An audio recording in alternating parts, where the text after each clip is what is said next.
May I please have a word? I'm gonna try and keep it short. It's Penuel the Black Pen, your favorite god on the universe, boy. So Vusi Thembekwayo, I posted a clip where I think he's on a platform speaking somewhere, and one of the things he says is Kenan Forbes, aka, was murdered in Durban. And if it was back in apartheid days, the apartheid government would have found the killers within 24 hours. And the question is, why is our state not capable of doing certain things? Meanwhile, the apartheid government was. Posted that clip. I haven't watched the full thing, so I'm not really sure of the context per se. But I know Vusi Thembekwayo also posted 2 tweets yesterday on Twitter where he was saying it is possible to be capable and evil at the same time. They're not mutually exclusive. Mutually exclusive means only one thing can hold at a certain time. So, for example, you cannot be black and white, but you can be white and not racist. You know what I mean? So there are many racist white people, but you can be white and not racist. So those things are not mutually exclusive. He was saying the apartheid government was capable, but yes, they were evil. And it is possible to be capable and evil. And he goes on to say something like, especially if you're evil, you have to be really capable. So I'm here to defend Vusi. I don't really know what he was speaking about, but I'm going to speak about how I understood this, because I posted the clips and a lot of people are catching feelings and are very angry, calling him all sorts of names and saying he's wrong, etc. A lot of people agree with him, of course. Look, first things first, the apartheid government was set up for the benefit of the white minority in South Africa. We all know that it's a fact. So when it comes to their functionality, they were very functional and capable for a very small percentage of the nation. I would like to argue that the ANC government is also seemingly doing very, very well for senior ANC politicians. If you look at some of the connected people, the tenderpreneurs, etc., they are very comfortable. People that are earning 100,000, 200,000, 500,000 rand a month, living in the most fanciest homes, etc. So from an ANC perspective, the ANC seems to be doing very, very well for the people that are within their minority elite group. So the apartheid government was something like that, except it wasn't just for the politicians and the tenderpreneurs at the time. It was for white people who were 10%, if not less, of the population. With that being said, white Afrikaners in particular have over time proven how they are very big on building things. From back when the British were treating them as second-class citizens, the way they do their farming to this day, the way they do their manufacturing to this day, the way they run companies like Naspers, the way they run the mines.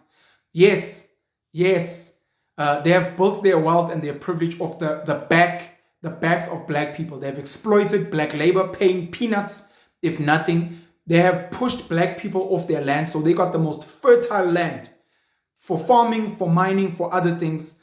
And yes, they had a huge advantage, of course. We can now compare, still early days, 30 years, maybe after 100 years, what black people through BEE and other means have done with the fertile land and the mines and the whatever that they've received. What have they done with their land? And sadly, a lot of black manufacturers, farmers, miners that I know personally don't get enough of a spotlight. Some of them are scared because there's people that are jealous and evil and that will want to collapse them. Some of them are corrupt, and the way they got their land, their mines, their whatever, was through really, really dodgy means. So they also don't want to be seen for those reasons. But white Afrikaners exploiting people have built these amazing companies, Afgri, Naspers, Sanlam, Absa, etc. And there are people that are saying, look at how Amapuni have run things. Even today, when you look at black schools in townships and you compare them to white schools, and in particular white Afrikaner schools, public schools, there's a stark difference.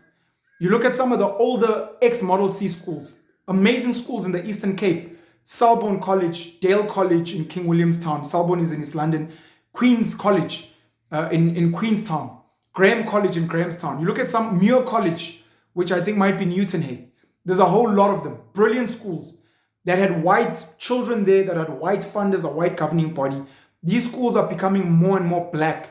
And as they get more and more black, the quality of their rugby, the quality of their education, the quality of their staff, the resources are drying up because the white people are moving. They're moving to a Cape Town, a Durban, a Johannesburg, and they're funding the Curos or the public schools there, the Glenwoods, the Westvilles in Durban, the Kezes and the Jeppies in Joburg, in Cape Town. I think Sachs is a public school. Schools like Wynberg Boys, as an example. So they're moving away from the Eastern Cape to some of those spaces. And you look at what that means for these black schools. The black schools are not as great as the white schools. The Afrikaans schools, of course, in this country, most of them being public, except for maybe a Altmekaar College. But you've got Afrikaans Macy's and Seuns, you've got Waterkloof, you've got the Hoërskool Monument, you've got Paul Roos Gymnasium. Geez, if you think of just Afrikaans schools in this country, a lot of them are co-ed, a lot of them are very well run. Amapunu get things done. Even when you go into government departments, if utoli Punu, they tend to work really well and they want to solve your problem. We've seen sadly that a lot of, not all, not most, but a lot of black people don't seem to respect their jobs. In government departments, as politicians, as senior politicians, and even the president, Cyril Ramaphosa, who now says he's not responsible for load shedding and electricity, even though he cut some international trip short to sort out the load shedding problem, even though he declared a state of emergency for electricity, even though he's going to be appointing a minister of electricity within the presidency, but all of a sudden it's not his responsibility, who I said takes us for a fucking puss. But we've got that situation. There are people now who are wishing for apartheid to come back because we've got 30 million grant recipients, man. We've got 54 to 72% unemployment. We've got rampant crime. The apartheid government may have found AKA's killer. It may have been the wrong person. Could have been any random black person, because we know a lot of black people were wrongfully arrested and ill-treated and abused and killed during apartheid. The apartheid government was not a good government. It was an oppressive government that committed crimes against humanity. But the reality is, when it came to building and maintaining roads, for a minority, when it came to running the economy, for a minority, when it came to building neighborhoods and amazing schools, for the minority, they did a fucking amazing job. And for a lot of people, they're saying, why can't those people who built those things be entrusted to carry on building in other spaces? They built the ESCOMs, the telecoms, the ISCOs, the arms corps, etc. And even to this day, if you look at big mines, they're normally owned by foreign companies. But if you look at the tenderpreneurs, the mining services companies that actually do the mining, it's white Afrikaans owned. If you look at a lot of the big farms, they're still white Afrikaans owned. And if they're not, a lot of the work that's done there. I know mines that are owned by Indian Muslim men, but if you look at the people managing the farms, it's white Afrikaners. Same with manufacturing and other key parts of our economy. Patrice Motsepe, last I checked, his CEOs at African Rainbow Minerals are white Afrikaners. If you look at his board of directors at Time Bank, if you look at African Rainbow Capital, if you look at a lot of the people and who they work with, a lot of the competency is white Afrikaans people, because white Afrikaans people are about ons moet werk, AfriForum, self-doen, Oranje, which their statue is a boy rolling his sleeves up, and that nice term of a boer maak 'n plan. Because Afrikaans people, and I've said this before, and people can bash me all they want, white Afrikaners absolutely love South Africa. They call Africa the fatherland. They don't want to leave for Europe. Yes, they came here and they became wealthy of exploiting black people, and we want that to change. We want white Afrikaners to stop being racist. We want them to let us into the game. We want to work together to build a better nation. A lot of them, most of them, are still by far very racist. So when people like Vusi Thembekwayo or anyone else says, you know, things were working during apartheid, it's almost like, what the fuck, dog? Do you know the atrocities these people committed? But they did good work.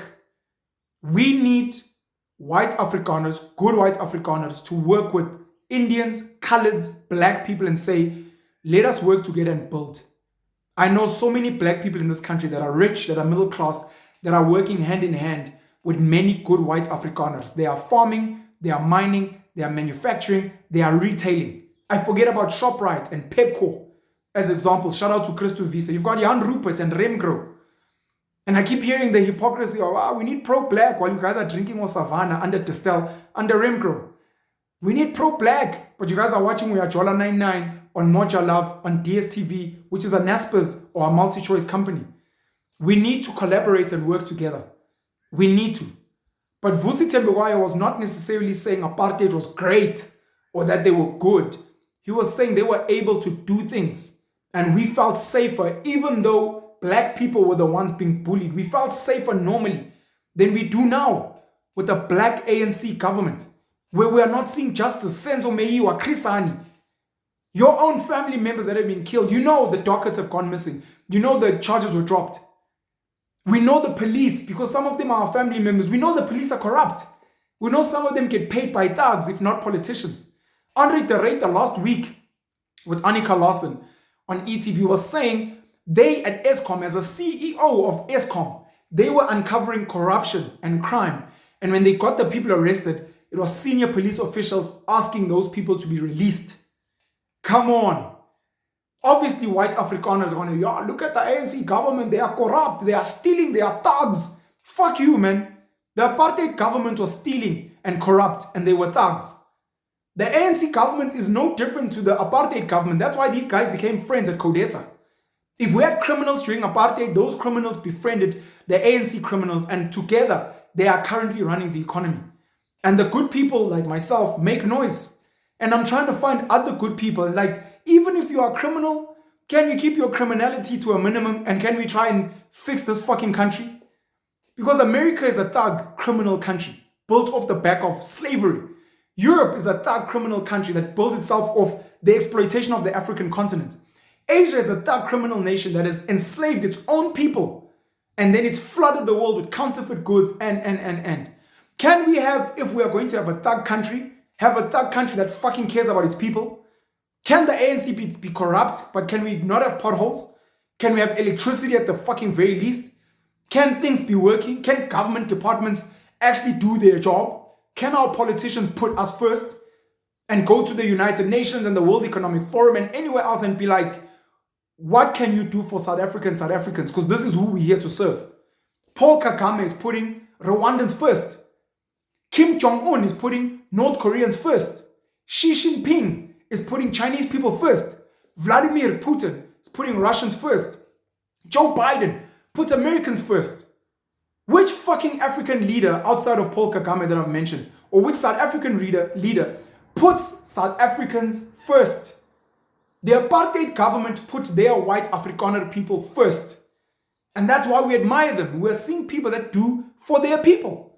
And we're saying if we can convince people like that to not only look after white Afrikaners, but to include the coloreds, the Indians, the black, and put South Africans first, like we see maybe with the Springboks at times, as racist as Saru is. I come from a rugby background. I know how fucking racist it is. But you look at Siamtanda Kolis, you look at Lukhanyo Am, you look at Magazole Mapimpi, you look at Cheston Colby, you look at Sibung Osi, you look at Herschel, the scrum half, I forgot his name. Herschel Yankees, I think. Alton Yankees. You've got people like Abo Oxenche. We had Beast Tawarira. These are non-black players. Back in the day, Brayton Polser, Gio Aplon, and a plethora of talent. Jean de Jong, Wayne Julies, Bola Conradi, Enrico Januar. So many guys. Mbonambi. Trevor Nyagane. So many, Nazam Kar, I can keep going. But you look at what the Springboks have done, putting the team first, putting the Springboks first. I might be a racist Springbok, but I will fight for my black Springbok team players so that we can defeat England, Australia, the All Blacks, France, Ireland, so that we can win. And what white Afrikaners were trying to do in South Africa, while exploiting black people, of course, they were trying to build a first world economy. And South Africans still want to build a first world economy. Of course, it will come at the expense of exploiting Zim, which is an amazing economy. Exploiting the Democratic Republic of the Congo, which is the wealthiest nation in resources on the planet. Exploiting Angola, which has oil. Mozambique, which has oil and gas. Exploiting Namibia with its diamonds. Botswana with its diamonds. We will exploit other people, but unfortunately, that's capitalism, boy. That's capitalism. Black South Africans just want this country to function. And if we're going to have criminals, can we go back? Make South Africa great again. Donald Trump. Make South Africa great again. The rest of the African continent, Nigeria, Rwanda, Zambia, Ghana, they used to envy South Africa because the white people that were running this country were doing a fucking amazing job at running the economy. Not running society, they were fucking up black people, but at running the economy. And that made black people in South Africa beat their chests I'm from South Africa. That's why so many foreigners to this day still flock here. And we're saying, don't bring apartheid back. We want that mindset to infiltrate whoever's running government. Can you guys have competent police? Can you guys build functioning state-owned enterprise and stop privatizing all our shit? Can we stop having expensive fuel? Can we stop having potholes and load shedding and rampant corruption? Can entrepreneurs fucking deliver? Soltech, 300 million rand skills in university, which is a partnership between Solidarity as a union and AfriForum, built under budget and ahead of schedule. White Afrikaners. Orania, solar panels, they are going off grid as a town, as a mini town. White Afrikaners. A lot of our favorite alcohol brands, retail stores like ShopRite, like Pep, our favorite DSTV, you look at Media 24, even though it's fucking biased, you look at the biggest farms and the food we eat, you look at the biggest manufacturing plants we have in this country, you look at the biggest mines, white Afrikaners are working there. And I grew up with white Afrikaners, I played rugby with them, a lot of them are fucking racist. They hate black people. They still fucking call us kafirs in their homes. They look down on us. But the reality is these motherfuckers work. These motherfuckers like working hard and getting things done. They like to accomplish things. Meanwhile, when you find rich black people in spaces, you realize that these guys are looking for shortcuts. They don't really need to do a great job. Shout out to Indians. Indians do great work as well in this country, and they're very intelligent. Indians are more intelligent than white people in this country, academically at least, and they're amazing traders. From a trading perspective globally, you can't touch Indians, can't touch the Chinese. These people will sell you, boy. They'll sell you your mom back to you for 50 bucks. We need to come together as a nation. White Afrikaners, white English, black Africans, colored people, Indians, some of the Chinese we have here, and then some of the legal foreigners that we have here, and maybe some of the illegal if they're willing to help us. We need to come together and build a Springbok economy. We need to build a Springbok society where our country is the envy of other countries. We are clean, our roads are well managed, we have functioning public transport, we refix our trains and get the trucks fucking off the road. We make sure that we own our harbors, Richards Bay, Durban, East London, Port Elizabeth, Cape Town, and we turn South Africa into a Cape Town, and we turn townships into the most beautiful utopias with trees, fresh oxygen, happy people, hardworking people that value Ispan and value a rand. And we rebuild our rand from what it is now, 18 rand something to the dollar because of the grey listing, to 1 rand is equal to $1, which happened, I think, before apartheid ended. If we can come together and if we can get the right type of leadership to fucking work on the minds and beat to a pulp white racists and black people that have trauma from apartheid, and bring the coloreds and the Indians in and beat them, mash them into a fucking Springbok World Cup winning team, we can build the most amazing nation on earth. And we won't be worrying about foreigners from Zimbabwe and Nigeria. We'll be worrying about foreigners from America, from Europe, from China, begging to fucking get a visa to come into South Africa. It starts with me, it starts with you. Let's get to work. Pen you out the black pen.